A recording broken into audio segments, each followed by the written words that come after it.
Les bases de la mécanique du point, notion de référentiel, trajectoire et vitesse. Le référentiel. La description qu'on peut faire d'un mouvement dépend du mouvement propre de l'observateur. Par exemple, deux personnes assises dans une voiture sont immobiles l'une par rapport à l'autre. Chacun voit l'autre immobile. Par contre, pour quelqu'un qui est sur le bord de la route, cette personne-là voit passer les deux automobilistes à une certaine vitesse. Et il est évident que pour elle, les deux ne sont pas immobiles. Ils sont en mouvement par rapport à la Terre ou par rapport à lui-même. Un autre exemple qu'on peut donner, c'est un verre d'eau posé sur la table. Par rapport à quelqu'un qui est dans la pièce, il a l'air complètement immobile. Par rapport à quelqu'un qui serait dans la station orbitale en train d'observer, eh ben, il verrait que ce verre d'eau, en fait, suit le mouvement de la surface de la Terre, donc a un mouvement circulaire. Et pour quelqu'un qui serait proche du Soleil, par exemple, il verrait ce verre d'eau qui tourne autour de la Terre, alors que la Terre tourne elle-même autour du Soleil. Donc un mouvement très compliqué. Ainsi, on doit donc définir un référentiel avant d'étudier des mouvements. C'est-à-dire qu'avant de décrire un mouvement, il faut dire par rapport à quoi on se place. C'est-à-dire qu'est-ce qu'on considère comme étant fixe. Et le référentiel, c'est justement ce qu'on considère comme étant fixe. On peut utiliser plusieurs référentiels. Les trois plus connus sont d'abord le référentiel terrestre, dans lequel on suppose que la surface de la Terre est fixe. Ce référentiel va nous permettre d'étudier tous les mouvements sur Terre, mouvements des ballons, des balles de tennis, trajectoire des différents objets. Donc un objet qui serait, comme tout à l'heure, posé sur une table, dans le référentiel terrestre, est immobile. Ensuite, si on veut par exemple étudier des fusées qui partent de la Terre et qui vont dans l'espace, si on veut étudier le mouvement des satellites qui tournent autour de la Terre, on ne peut plus négliger le mouvement de la Terre sur elle-même. Donc on va considérer que ce qui est fixe, c'est le centre de la Terre. On appelle ça le référentiel géocentrique. Dans le référentiel géocentrique, la surface de la Terre tourne, mais par contre le centre de la Terre est considéré comme fixe. Ensuite, si on veut envisager un voyage entre les différentes planètes, qu'on veut partir de la Terre pour aller sur Mars, Vénus ou ailleurs, ou même quitter l'influence de la Terre, il va falloir utiliser le référentiel héliocentrique, c'est-à-dire un référentiel dans lequel c'est le Soleil qui est fixe. Et donc à ce moment-là, la Terre a un mouvement sur elle-même associé à un mouvement de rotation autour du Soleil. Donc ça va être pour étudier les mouvements un peu plus éloignés de la Terre.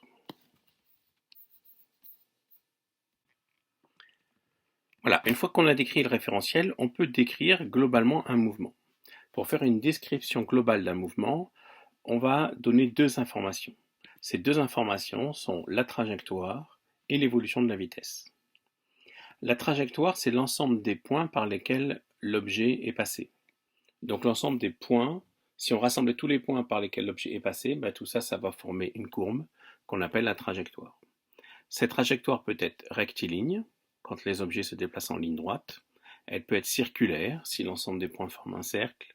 Elle peut être aussi parabolique, et elle peut être simplement curviligne, c'est-à-dire qui ne forme pas une forme particulière. Donc ça, c'est la trajectoire.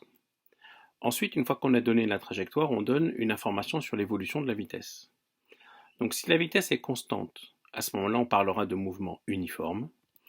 Si la vitesse augmente, on parlera de mouvement accéléré. Et si la vitesse diminue, on parlera de mouvement décéléré. Prenons quelques exemples.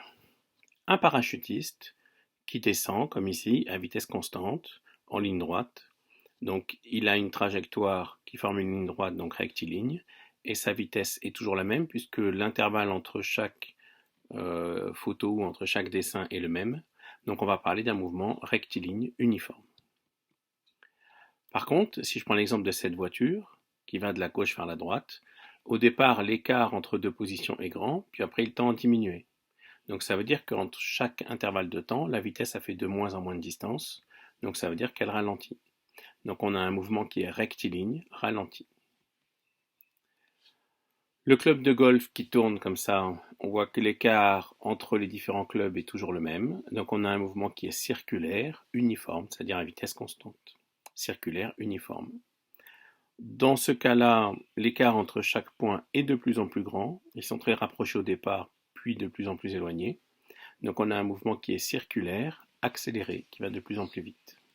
circulaire accélérée. Et le dernier cas, la balle de tennis par exemple, on voit qu'elle a une trajectoire parabolique. Dans le sens du mouvement, l'écart entre les balles est de plus en plus petit, donc on a un mouvement parabolique ralenti. Passons maintenant à la description temporelle, donc la description en fonction du temps, et commençons par la position. Donc dans ce cas-là, ce qu'on veut savoir, c'est à chaque instant, à chaque moment, à quel endroit se situe l'objet qu'on étudie. Donc pour ça, on va avoir besoin d'un repère, c'est-à-dire il faut pouvoir se repérer dans le temps, donner des positions avec des distances en mètres. Donc pour donner un repère, on donne un centre, O, et en général trois axes, OX, OY, OZ, même si en physique, on essaiera toujours au maximum de se simplifier les problèmes en prenant des mouvements dans le plan pour n'avoir que deux axes. Donc l'objet à un moment donné est situé au point M, et on va donc donner les coordonnées du point M pour repérer le point M, ce qui correspond aussi aux coordonnées du vecteur OM en fonction du temps. Donc on note vecteur OM égale donc 3 coordonnées, x en fonction du temps, y en fonction du temps et z en fonction du temps. Ce vecteur-là s'appelle le vecteur position. On peut également décrire la vitesse en fonction du temps. Donc on veut connaître les caractéristiques de la vitesse à chaque instant, c'est-à-dire sa valeur et aussi sa direction et son sens. Ici sur le schéma, elle est dirigée vers la droite. Donc pour ça, on va utiliser un vecteur vitesse. Le vecteur vitesse a donc trois composantes aussi. Vx, la composante en x en fonction du temps. Vy, la composante sur l'axe des y en fonction du temps. Et Vz, la composante en z en fonction du temps. Propriété importante, c'est que le vecteur vitesse est toujours tangent à la trajectoire et toujours dans le sens du mouvement. C'est très important et on le retrouve à chaque fois, le vecteur vitesse est tangent à la trajectoire. Alors maintenant, quel est le lien entre la vitesse et la position et surtout entre le vecteur vitesse et le vecteur position? Alors, petit rappel, la vitesse correspond à la variation de position par unité de temps. Par exemple, quand je dis que j'ai une vitesse de 4 mètres par seconde, ça veut dire que la position de l'objet qu'on étudie augmente de 4 mètres toutes les secondes. Si à un moment elle est à une certaine position, je sais pas, x égale 10 mètres, une seconde après elle sera à 14 mètres, une seconde après à 18 mètres, et ainsi de suite. Donc la vitesse décrit la variation de position par unité de temps. Un autre exemple, si une voiture a parcouru 80 km en 2 heures, on peut calculer sa vitesse moyenne en faisant distance sur le temps, ça fait 40 km par heure. Ça veut dire que toutes les heures, sa position augmente de 40 km. Donc si elle est partie du pk 0 par exemple, au bout d'une heure elle est au pk 40, au bout de 2 heures elle est au pk 80 et ainsi de suite. Ainsi on peut décrire que la vitesse, qui était la définition qu'on connaît tous depuis longtemps, la distance divisée par le temps, correspond en fait à la variation de position, donc delta OM. Donc ici je parle de vecteur vitesse, c'est de combien varie le vecteur OM, donc le vecteur position, par intervalle de temps, et ici delta t. Donc ça nous donne que le vecteur vitesse est égal à variation de position sur variation du temps, delta OM sur delta t. Et ça c'est un vecteur vitesse, mais c'est une vitesse moyenne. Si on veut une vitesse instantanée, c'est-à-dire la vitesse à un instant t, à ce moment-là, on le reverra dans le cours, ça devient d2OM sur dt, c'est-à-dire dérivée de la position par rapport au temps. d sur dt, en physique, est la notation d'une dérivée, et le dt signifie qu'on fait une dérivée par rapport au temps. Donc ça, c'est le vecteur vitesse instantanée. Et ainsi, on peut définir la vitesse comme étant la dérivée de la position par rapport au temps. Et c'est cette définition qu'on utilisera en terminale. La vitesse est la dérivée de la position par rapport au temps. Prenons tout de suite un exemple, une application. Imaginons qu'on a modélisé le mouvement d'un objet par les équations suivantes. Donc, la position, vecteur OM, décrite par trois composantes, x, y, z.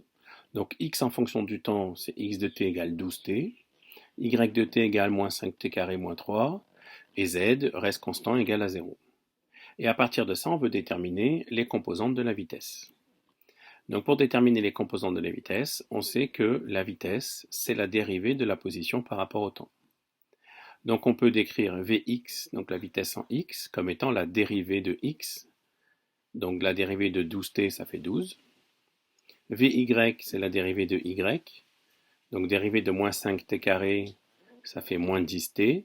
Et dérivée de moins 3, ça fait 0. Donc il reste moins 10t. Et Vz, c'est la dérivée de z. Z étant nul, ben la vitesse, du coup, la vitesse en z reste nulle également.